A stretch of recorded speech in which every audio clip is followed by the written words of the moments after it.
साथियों, अपने लंबे इतिहास में विश्व ने बहुत प्रकार के शासन तथा बहुत प्रकार के अत्याचारों को देखा है, लेकिन कोई भी इतना घृणित नहीं था जितना भारतीय भेदभाव है। अपने जीवन काल में हमने दो देशों में चल रहे जातीय भेदभाव को देखा है। एक था जर्मनी के हिटलर का, दूसरा है दक्षिण अफ्रीका में राष्ट्रपति बोथा का।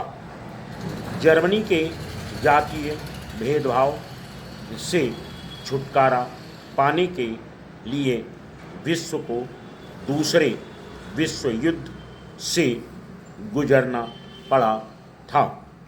लाखों लोगों को अपने जीवन की कुर्बानी देनी पड़ी थी और संपत्ति की जो हानि हुई थी उसका अंदाज़ा नहीं लगाया जा सकता। हमारे सामने दूसरा प्रश्न यह है कि दूसरे जातीय भेदभाव को जो हमारे सामने है उसे समाप्त करने के लिए क्या मूल्य चुकाना पड़ेगा। राष्ट्रपिता महात्मा गांधी से शुरू करके जिन्होंने दक्षिण अफ्रीका में संघर्ष शुरू किया था, आने वाली सरकारों तथा वर्तमान सरकार तक जो दक्षिण अफ्रीका के बाहर से संघर्ष जारी रखे हुए हैं। भारत ने दक्षिण अफ्रीका के जातीय भेदभाव को समाप्त करने के लिए बहुत ही महत्वपूर्ण भूमिका निभाई है। जातीय भेदभाव का जवाब केवल एक है, इसको समाप्त करना। इस पर कोई सौदा नहीं किया जा सकता, कोई समंजन नहीं किया जा सकता।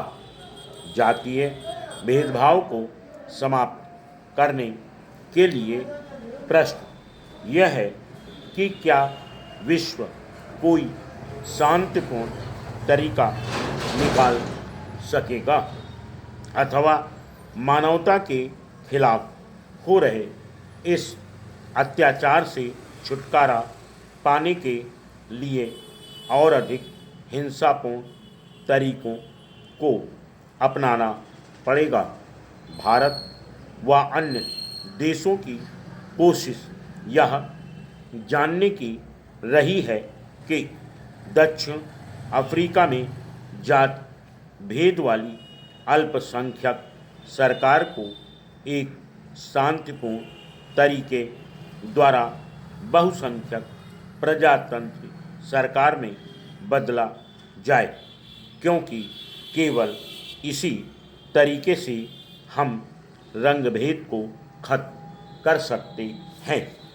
विराम पहला। नेक्स्ट।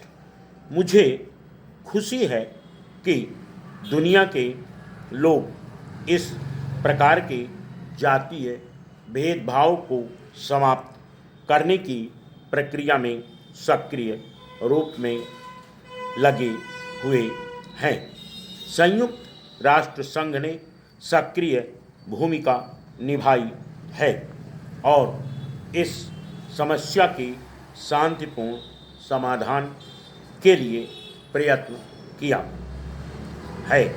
संपूर्ण गुट निरपेक्ष आंदोलन व दुनिया के बहुत से अन्य देश इस प्रक्रिया में सक्रिय रूप से लगे हुए हैं। इस तरीके से हम शांतिपूर्ण समाधान निकाल सकते हैं। श्रीमती थ्रेचर ने कहा है कि शांतिपूर्ण समाधान वार्तालाप होना चाहिए। हम भी बातचीत का समर्थन करते हैं। हम यह स्वीकार करते हैं कि शांतिपूर्ण समाधान के लिए वार्तालाप आवश्यक है। इसी उद्देश्य के लिए राष्ट्रमंडल देशों की सभा ने नसाउ में दक्षिणी अफ्रीका की सरकार के साथ वार्तालाप की कोशिश करने के लिए प्रमुख व्यक्तियों का एक दल बनाया था। उनकी सिफारिशें राष्ट्रमंडल दल की घोषणा में निहित हैं, जिसकी बैठक हाल ही में लंदन में हुई थी और इसमें कहा गया कि वर्तमान समय में रंगभेद नीति को समाप्त करने की दक्षिणी अफ्रीकी सरकार की कोई वास्तविक इच्छा नहीं है और गैर रंगभेदीय प्रतिनिधि सरकार की स्थापना के लिए बातचीत की प्रक्रिया की कोई संभावना नहीं है।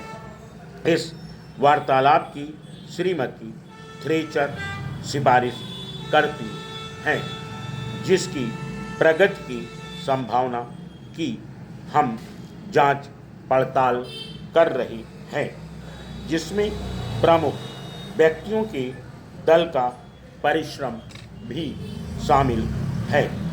परंतु दक्षिणी अफ्रीका के वार्तालाप में एक बार फिर गतिरोध उत्पन्न हो गया है। वे कहते हैं कि दक्षिणी अफ्रीका की वार्तालाप में रुचि नहीं है। इसकी वर्तमान रंगभेद प्रणाली को बदलने की कोई इच्छा नहीं है। अब इन प्रमुख व्यक्तियों के दल की सिफारिशें क्या हैं? Full stop.